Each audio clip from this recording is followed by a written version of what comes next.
Hello and welcome to this week's edition of Newsgram. Webster defines the word mediocre as being of moderate or low quality, low value, ability, or performance. Mediocre is just ordinary, or so-so. I mean, you know what mediocre means, right? And some things in life, it's fine if they're mediocre. Mediocre is not a problem half the time. But is society one of them? You know, we've always strived to be better than everybody else here in America. We shoot for the moon. We set examples for others. We want to be the best in everything that we do. Is that what we're still doing? I like to think so, but not everyone agrees with that. And is a progressive society a mediocre society? Is it even a bad thing?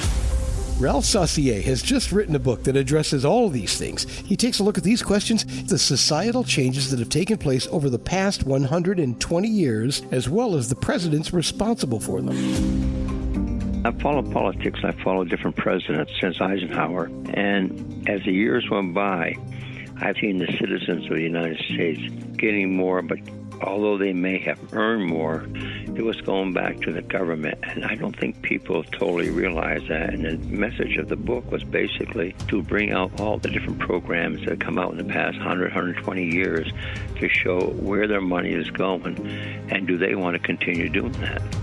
His book has a very long title, and depending on what side of the aisle you're on, you may choose to love it or dismiss it outright just based on the title. But I'm asking you to give it a bit of a chance because it's not exactly what you think. The book is called The History of the Progressive Movement in the United States and How Liberalism Has Created a Mediocre Society. And the author has done a great deal of research to develop his findings. It took me about 3 years, and in the bibliography of the book, you can see I researched and read a lot of books and studied a lot from it. I did not just go from myself. That's why the book was written, and emphasized, and it shows my comments, and it shows where the research is that I've done in the book. He examines various changes and programs in the past century and which administrations were responsible for them. But on the cover, he highlights 3 presidents, Theodore Roosevelt, Woodrow Wilson, and Donald Trump. I think you'll find it interesting to learn why he chose those 3 men. Theodore Roosevelt, he took advantage of government programs and basically the Park Department and a few other departments or commissions that he started, and it had to be government funding that did that. Now, he's not considered a really real progressive, but he's the first one to have been able to take advantage of government finances to start programs as the Park Department.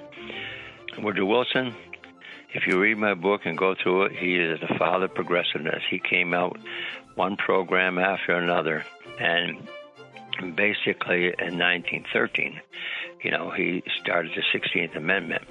He cut the tariff coming into the country because the tariff was not enough money to support the government as he wanted to see it grow. So, he started the income tax with the 16th Amendment. And that's where the real progressive movement started. And many people, I guess conservative people and Republicans, look at him as the father of the progressive movement. I put Donald Trump on there basically one reason.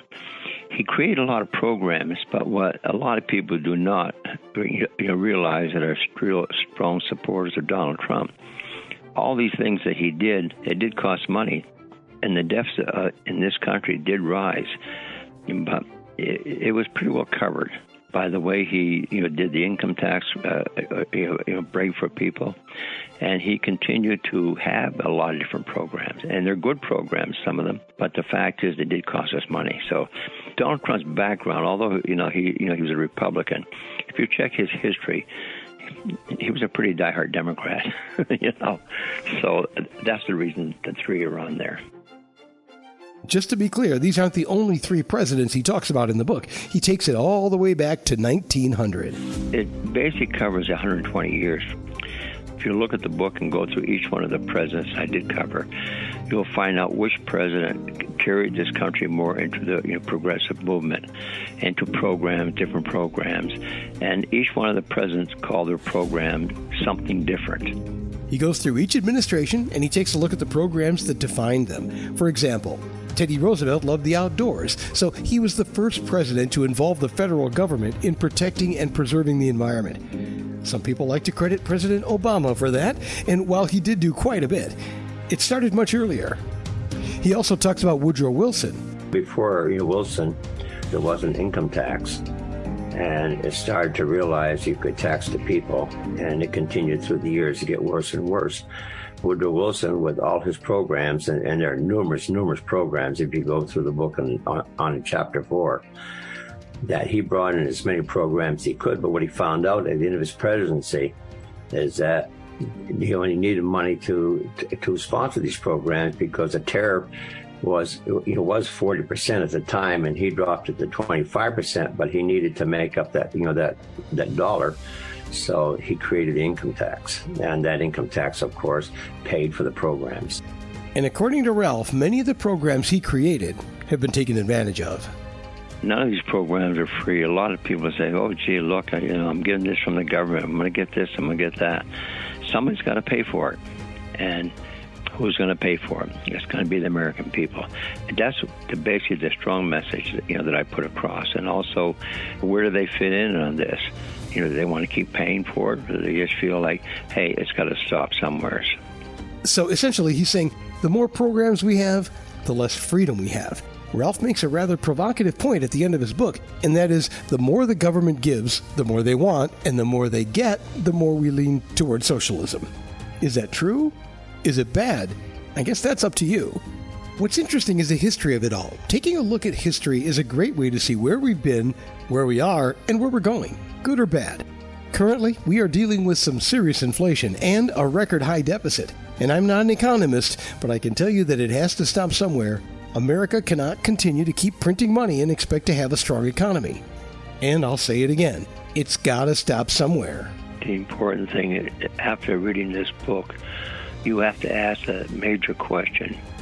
Where are we going in this country, and how will I fit in? And how will I vote in the future?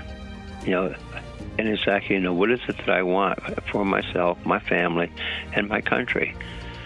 Am I the type of patriotic person that will only do what's best for myself or the country, or exactly what? So I think it's important for people to, when they get done reading this, understand where their philosophy fits into the rest of the country's.